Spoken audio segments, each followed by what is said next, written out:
Senhor esteja convosco. Ele está no meio de nós. Proclamação do Evangelho de Jesus Cristo segundo Mateus. Glória a vós, Senhor. Naquele tempo, Jesus retirou-se para a região de Tiro e Sidônia. Eis que uma mulher cananeia, vindo daquela região, pôs-se a gritar: Senhor, filho de Davi, tem piedade de mim. Minha filha está cruelmente atormentada por um demônio. Mas Jesus não lhe respondeu palavra alguma. Então seus discípulos aproximaram-se e lhe pediram: manda embora essa mulher. Ele insistiu: é verdade, Senhor, mas os cachorrinhos também comem as migalhas que caem da mesa de seus donos. Diante disso, Jesus lhe disse: mulher, grande é a tua fé.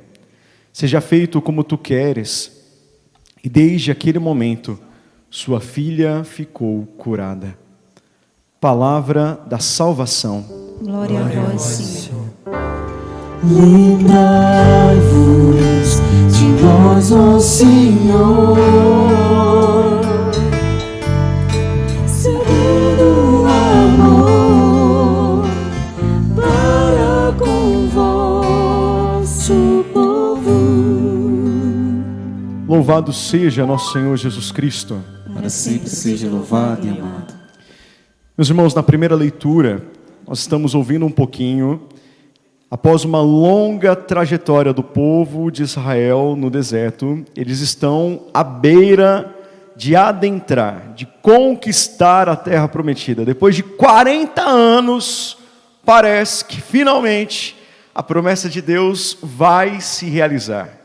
E com isso, Deus dá uma ordem a Moisés. Ele diz assim: Moisés, separe 12 homens, um de cada tribo, e a única condição é que sejam chefes, que sejam líderes, sejam pessoas que tenham influência sobre o povo, porque eles vão servir como que de espiões.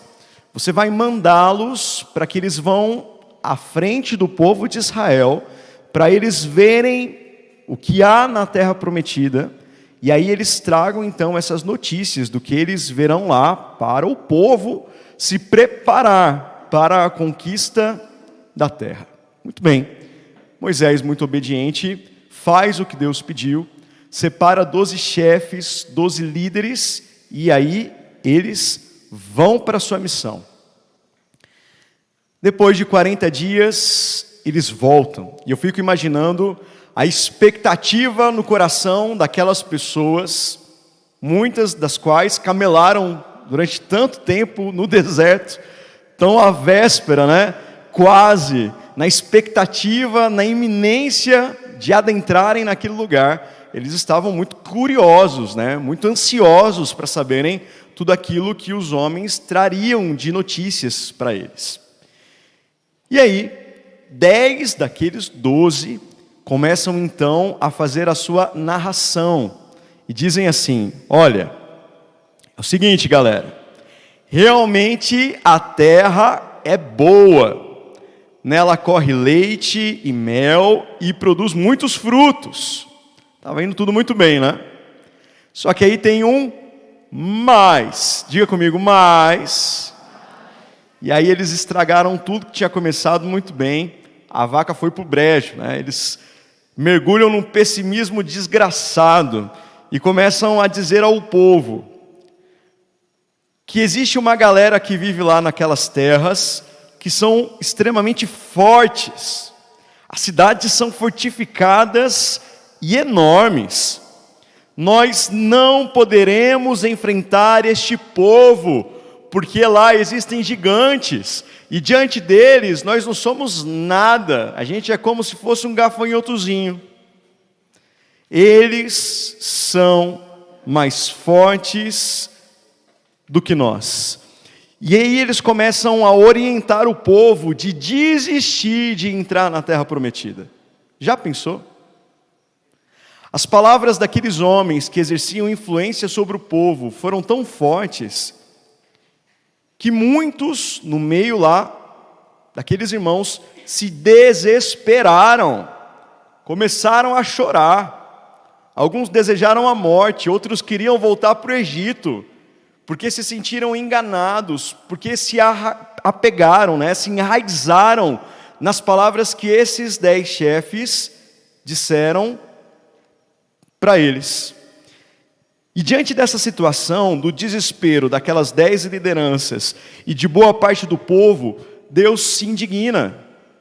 Deus fica bravo demais. Porque ele já tinha garantido um pouco mais atrás que ele daria a terra ao povo. Mas naquela hora, o povo prestou mais atenção àquela influência negativa dos seus líderes do que na voz do próprio Deus. Eles se esqueceram de todos os milagres que ele havia operado ao longo daqueles 40 anos no deserto.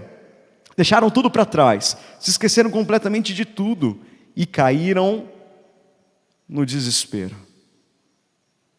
E por isso Deus resolve impedir que aquelas lideranças e aquele povo entre na terra prometida. Qual foi o pecado deles? Em primeiro lugar dos líderes e depois em segundo lugar do povo. Eles tiraram os olhos de Deus. Eles se esqueceram que serviam ao Deus do impossível. Eles não fizeram memória de como Deus havia os libertado ali do Egito, abrindo o Mar Vermelho para que eles passassem com o pé enxuto no meio do mar.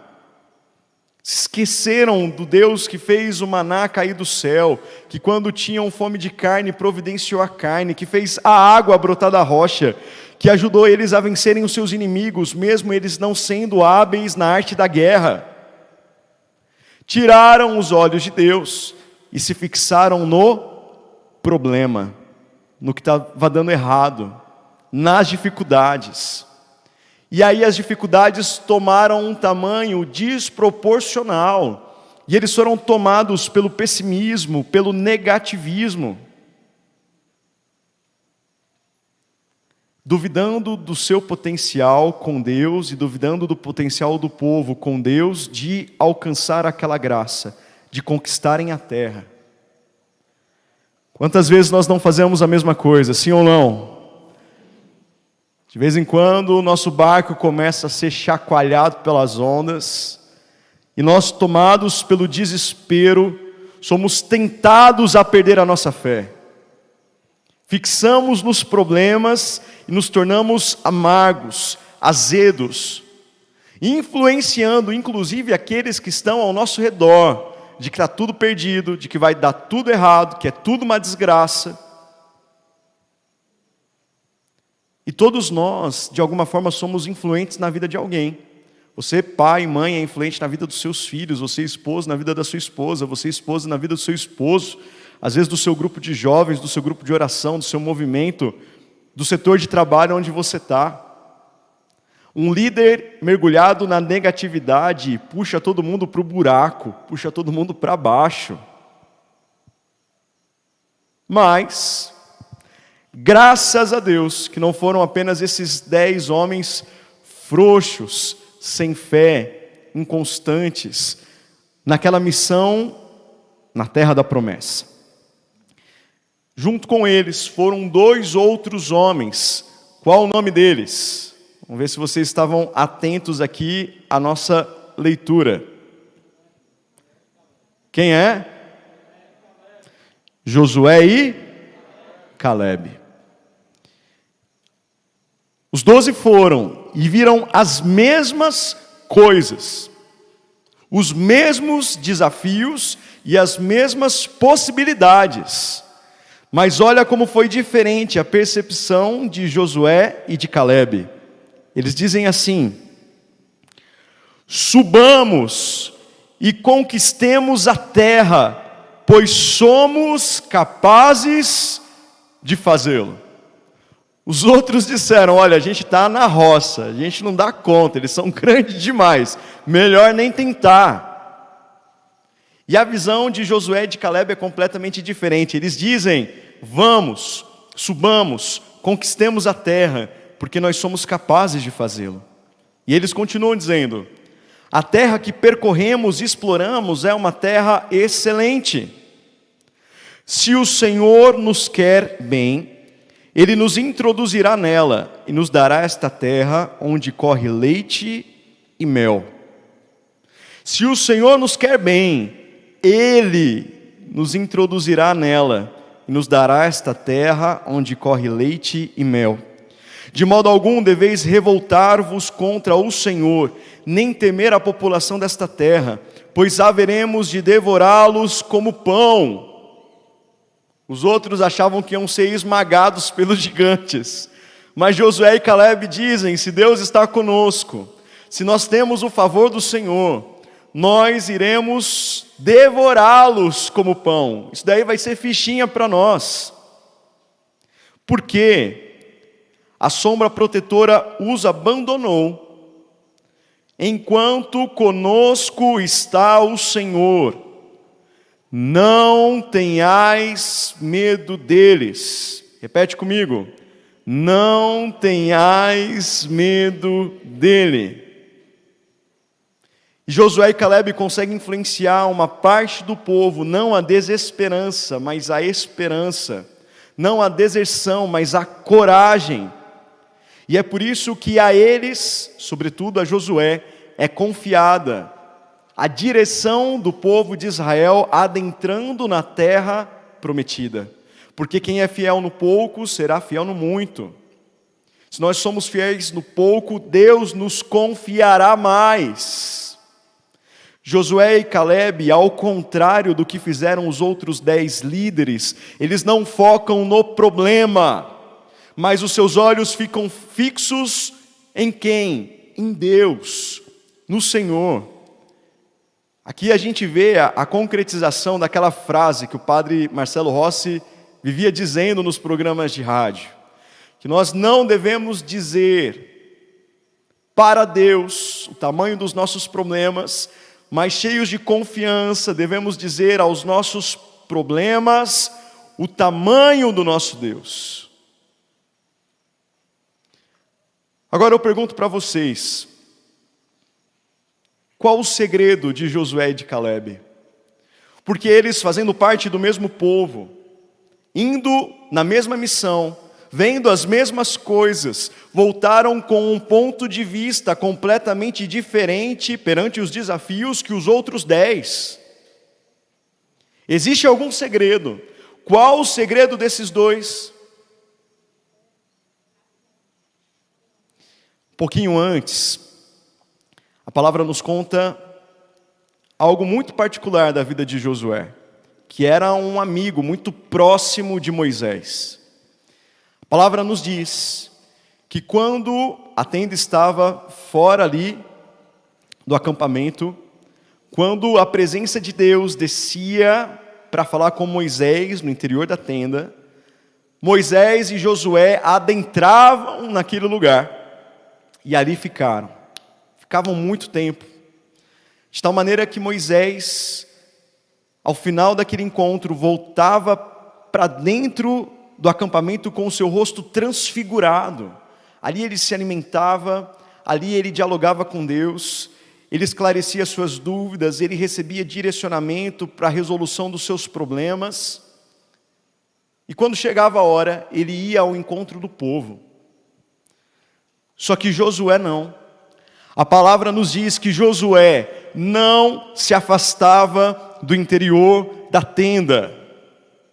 Josué permanecia naquele lugar de encontro com Deus. Não é que dava a sua hora e ele saía correndo para as suas atividades. O quanto ele podia, ele se demorava na companhia do Senhor. Ele era um homem de profunda oração. E o que a oração faz conosco? A oração nos une a Deus. A oração nos configura a Deus. Ela nos revela quem Deus é. Ela também revela o quanto nós somos fracos. Mas quando eu me sinto fraco, então que eu sou forte, porque eu não confio em mim mesmo, mas eu me lanço inteiramente nos braços de Deus. E eu permito que Ele opere na minha fraqueza. E a partir disso, o olhar de Josué foi sendo transfigurado. Cada vez mais ele conhecia a onipotência de Deus. Cada vez mais ele também conhecia quem ele era sem Deus, quem ele era com Deus, não porque ele era bom, mas pela bondade do Senhor. Estando dentro da tenda, também o seu olhar para os outros mudava. Ele não tinha um olhar pessimista sobre o povo, mas um olhar de esperança. Ele conseguia enxergar a capacidade que havia no coração de cada um daqueles que eram seus irmãos. E eu trago outra pergunta a vocês. E nós temos entrado na tenda da reunião, a gente tem se encontrado com Deus no nosso dia a dia? Como é o seu encontro? Porque tem gente que a gente pergunta assim: meu irmão, como é a sua vida de oração? Você reza? Rezo. Muito bem. E fala: como é que você reza? Ah, padre, antes de abrir o olho de manhã, eu agradeço a Deus pela minha vida e rezo uma Ave Maria e um Pai Nosso. Isso é oração? É mesmo, mas é muito pouco. Eu duvido que você consegue se manter de pé comendo 2 bolachinhas de água e sal por dia. Come? Não come. Toma um cafezão, bate mó pratão na hora do almoço, faz lanchinho, não é para jantar, mas janta, não consegue ficar sem comer nada à noite. Não é assim? Porque senão a gente não consegue ficar de pé. A vida é tão exigente, são tantos desafios, a gente precisa trabalhar tanto, chega em casa, limpa a casa, cuida de menino, leva para a escola e visita e faz isso e vai na igreja. A gente precisa alimentar o nosso corpo. Agora, será que nós temos dado tempo para também alimentar a nossa alma? Será que hoje você está mergulhado na escuridão, na tristeza, na depressão, no pessimismo, olhando a sua vida com aqueles óculos escuros, de tal forma que até as coisas boas se apresentam como más, e olhando para os outros e também enxergando todo mundo malvado, todo mundo é ruim, ninguém presta, olhando as oportunidades como dificuldades, dizendo que vai dar tudo errado, que nunca as coisas dão certo na sua vida? Será que tudo isso não é porque você, infelizmente, não está adentrando na tenda e permanecendo neste lugar, dando tempo ao tempo para que Deus possa transfigurar a sua visão e encher o seu coração de coragem? Porque a palavra nos diz que o perfeito amor lança fora todo medo. E eu sei que sem Deus eu não posso nada, mas com Ele eu produzo muito fruto. Eu tudo posso naquele que me fortalece. Mas é claro, se os meus olhos só estão para as coisas, para as contas que eu tenho que pagar, para os BOs que eu tenho que resolver, se eu só vejo o problema, eu não alimento a minha fé, eu não alimento a minha confiança em Deus, eu me desespero por pouca coisa. Mas se os meus olhos estão fixos em Jesus, como Pedro caminhou sobre as águas, nós também podemos experimentar o sobrenatural. O que eu estou dizendo hoje aqui para nós, meus irmãos, é que precisamos, nesses dias que são maus, para que nós não sejamos tomados pela desesperança, entrarmos na tenda. Você não pode talvez resolver os seus problemas, mas entrar na tenda você pode. Você não pode abrir uma porta de emprego, mas dobrar os seus joelhos você pode. Você não pode alcançar a cura que fulano precisa, mas passar mais tempo diante de Jesus sacramentado você pode. Você não pode de repente converter à força o seu marido, mas rezar um terço ao invés de só uma Ave Maria, você pode. Será que nós não estamos sendo muito mesquinhos para com Deus? Dando muito pouco àquele que inteiramente se entregou a cada um de nós? E hoje, quando nós chegamos na vida do Curadars, São João Maria Vianney, ele é um testemunho concreto de tudo isso que eu estou dizendo para vocês. Alguém que nasceu numa família humilde, simples, de agricultores. Ele que tinha ali mais 6 irmãos, sua mãe extremamente católica, seu pai muito trabalhador. Os biógrafos dizem que João Maria Vianney aprendeu a amar a Deus já no colo da sua mãe. E a mãe tem uma percepção, né? A mãe tem um sexto sentido. Se aquele menino vai dar trabalho, ou se ele tem, às vezes, um grande chamado para além da normalidade, para a santidade. E a mãe de João Maria Vianney, desde a mais tenra idade, percebeu que aquele filho era diferente. Tanto que ela dizia para ele: olha, meu filho, se os seus irmãos pecarem, eu vou ficar triste. Mas, se você pecar, eu vou ficar muito triste. E ele nasce num ambiente muito conturbado, 3 anos antes do início da Revolução Francesa. Vocês sabem a desgraça que isso foi para a igreja, para a fé. Centenas, milhares de padres religiosos foram exterminados. De tal forma que haviam 2 grupos: os padres leais à República e os padres leais à Igreja de Cristo, a Roma, que eram chamados os padres rebeldes. E ele cresceu vendo os seus pais arriscando as suas vidas, saindo nas madrugadas, quando ainda estava escuro, para participar das missas com esses padres fiéis à igreja. Ou seja, ele foi entendendo que a fé, que Jesus não era uma coisa contingente, não era uma coisa a mais, que era o único necessário, pelo qual valia a pena correr o risco de perder a própria vida.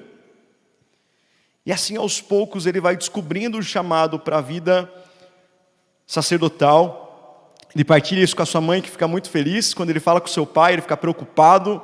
Família de agricultores, um filho a menos, eram 2 braços a menos no campo, a situação econômica não era boa, se ele resolvesse virar padre, ia ficar pior.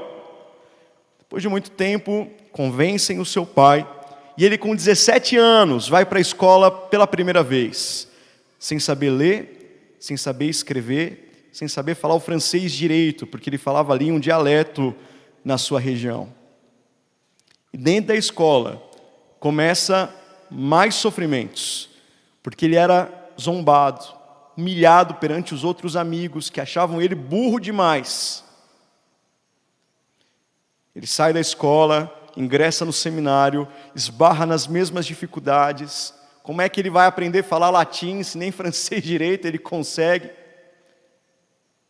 Sai do seminário e Deus envia um anjo para a sua vida, que é o Padre Bali, que vê a piedade, a devoção, a generosidade, o desejo de santidade que havia no coração daquele jovenzinho, e o abraça, e passa horas e horas, durante meses, anos, ensinando, educando, preparando ele para os testes finais, que com muito sacrifício, por milagre de Deus, ele acaba passando, é ordenado padre, fica durante um tempo ainda, junto com o Padre Bali na paróquia, e eram 2 padres santos, ao ponto que de vez em quando um ou outro escrevia para o bispo, falando: olha, o Padre Bali, você precisa fazer alguma coisa, porque ele jejua demais, ele está exagerando na penitência.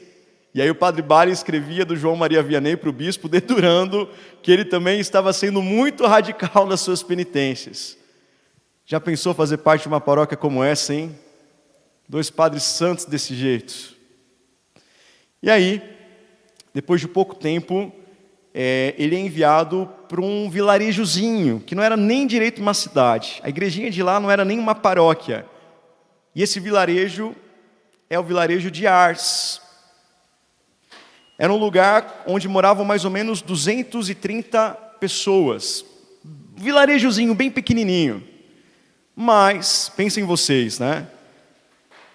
Aquela geração que João Maria Vianney ia encontrar ao chegar em Ars, é uma geração que tinha crescido durante a Revolução Francesa. Por isso eles cresceram sem catequese, sem eucaristia, sem comunhão, longe daquilo que eram os mandamentos de Deus. A Revolução pegou tão pesado que inclusive eles alteraram o calendário semanal, não era mais uma semana de 7 dias, eram períodos de 10 dias para acabar com o domingo. Mudaram o nome dos meses para que os cristãos não mais fizessem referência aos dias santos. Ou seja, estava tudo de ponta cabeça. As pessoas estavam lá viradas no giraia. E foi para esse lugar que aquele padrezinho foi destinado. Tem uma história muito bonita que diz que quando ele está chegando perto de Ars, tinha uma neblina, ele não estava enxergando, estava meio perdido. Ele escuta o barulho ali de umas ovelhas e ele intui: onde tem fumaça tem fogo, onde tem ovelha tem pastor. E ele se aproxima e vê um jovenzinho. E ele pede para aquele jovenzinho mostrar para ele o caminho de Ars. E ele diz assim para aquele menino: me mostre o caminho de Ars, e eu te mostrarei o caminho do céu. Me mostre o caminho de Ars, e eu te mostrarei o caminho do céu. Ele chega em Ars, uma igrejinha, parecia uma cabaninha, vazia, sem ninguém. Já chega profetizando, cheio do fogo, né? Dizendo que um dia naquela igreja eles veriam inúmeras pessoas que procurariam a Deus naquele lugar. O que ele via? Nada. Falta de fé total, bagaceira. Mas com olhos espirituais, ele via aquela igreja bombando, truando, cheia de gente. Ele sai, vê as suas acomodações e percebe que eram mais luxuosas, se a gente pode dizer, um pouquinho melhores do que a grande parte da população. E sabe o que ele faz? Renuncia. Ele diz: não quero viver em condições melhores que os meus paroquianos. E vai para um lugar mais pobre. De tal forma que, dizem os biógrafos, né, que as pessoas olhavam e se admiravam, porque finalmente encontravam um padre que vivia o que dizia. Chegando em Ars, ele se depara com alguns problemas. Em primeiro lugar, o povo não guardava os domingos, não tinham sido acostumados a isso. E começa a pregar, dizendo a respeito do terceiro mandamento.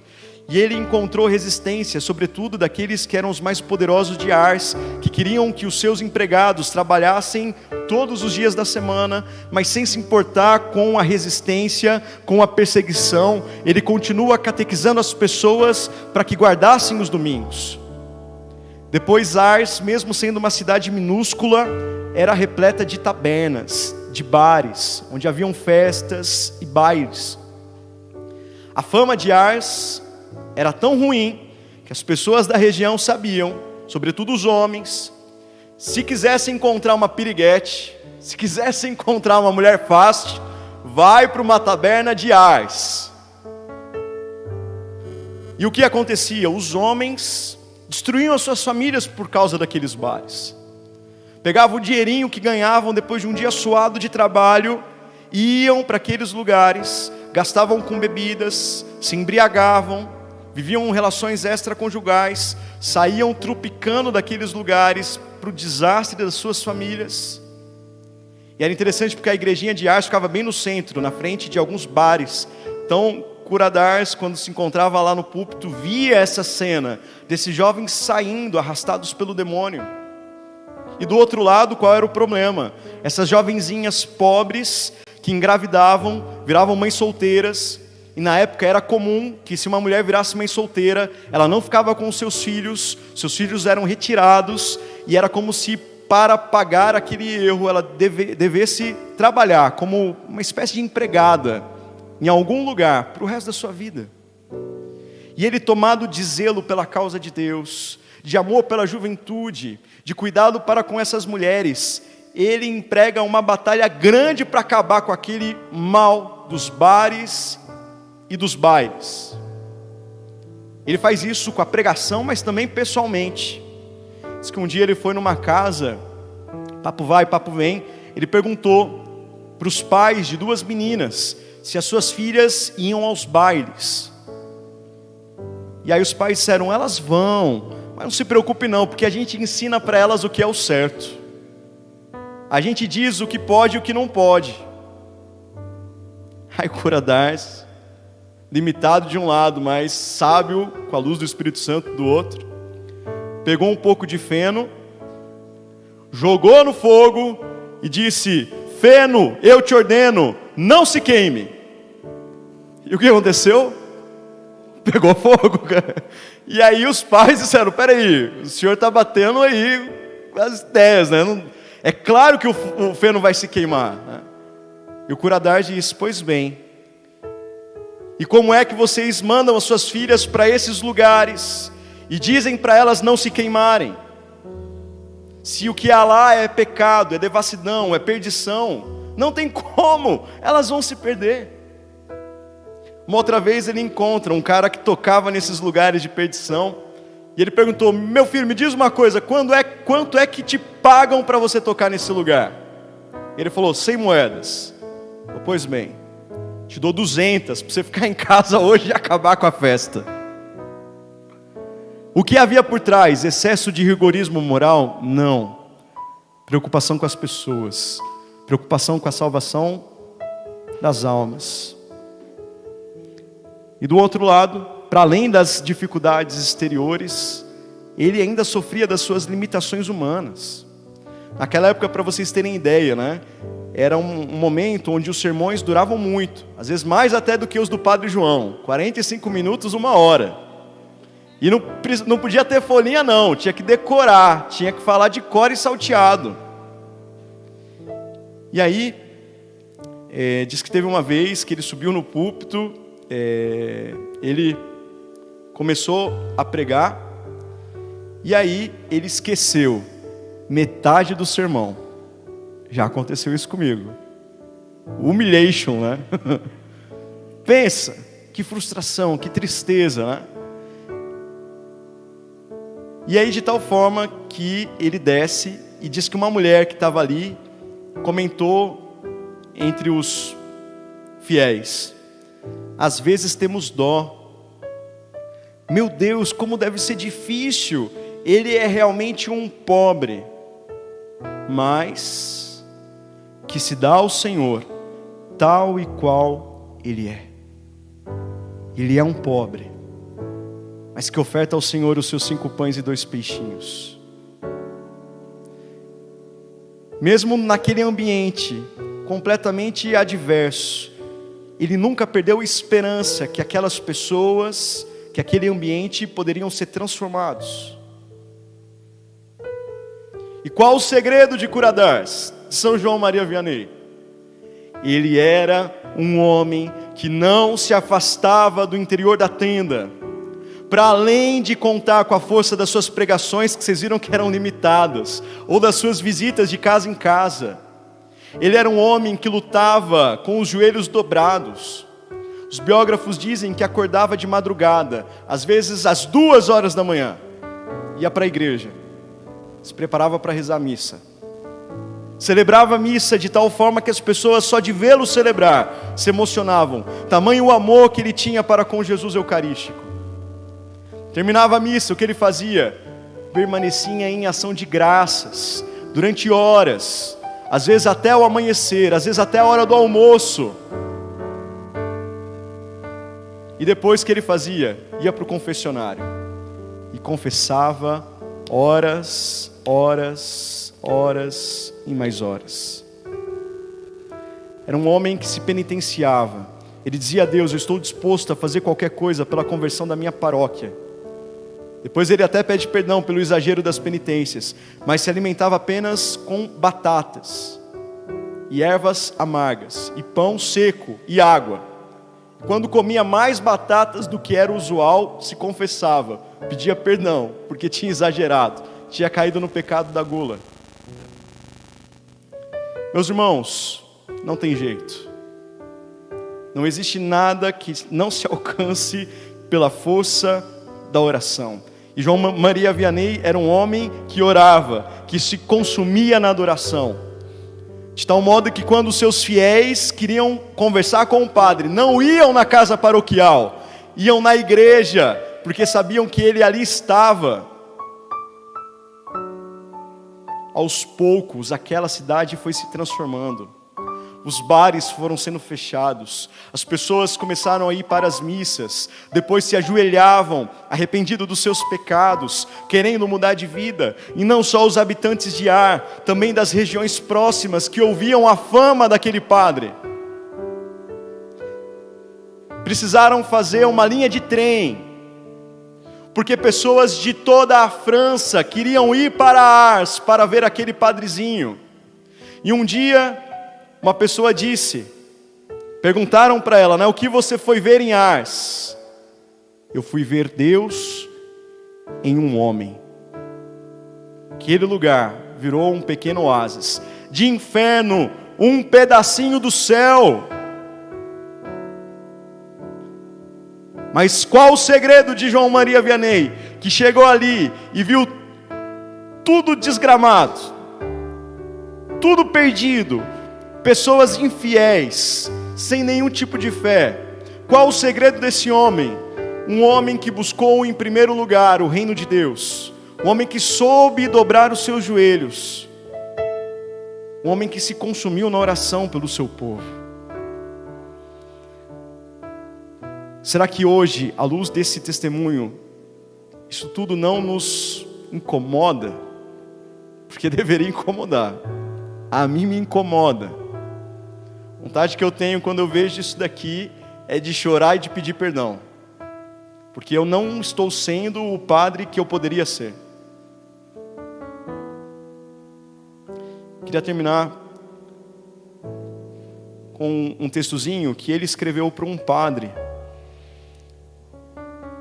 que disse assim para ele: Padre Vianney, vejo que o Senhor pôde converter a sua paróquia, mas eu aqui na minha não estou conseguindo nada, ninguém está mudando de vida. O que é que eu devo fazer?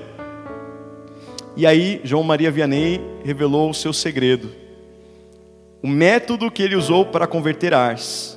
E aí ele responde para o seu amigo: meu irmão, tu dissestes haver tentado de tudo, fizestes pregações, convocastes missões, visitastes as casas, usastes de todos os argumentos, mas não penses que nada lhe resta por fazer. Se ainda não jejuaste, se ainda não te flagelaste, se você ainda não dormiu no chão, se você não rezou de joelhos, se você não chorou, você ainda não fez tudo. Se você ainda não jejuou, se você não se flagelou, se você não dormiu no chão, se você ainda não rezou de joelhos, se você não chorou, você ainda não fez tudo. Você pode dizer, mas padre, isso é uma coisa lá do século 18, 17, uma coisa antiga, isso não cabe mais nos nossos dias. Não? Diz que uma vez uma mulher foi conversar com o padre Léo e sentou lá e começou a desabafar, dizendo: padre, meu casamento está perdido, eu já tentei de tudo para a conversão do meu marido e eu ainda não consegui, eu estou desistindo, estou indo embora de casa. Aí o padre ouviu, olhou para ela e disse assim: levanta a saia. A mulher tomou um susto, né? Numa conversa séria, de repente o padre chega com essa: levanta a saia. Aí ela faz uma cara de susto e o padre: levanta a saia. Aí a mulher não conseguia nem dizer nada, né? Aí o padre viu que ela estava assustada, falou: não quero ver nada não, só quero ver o seu joelho, levanta a saia. E aí a mulher pegou, né?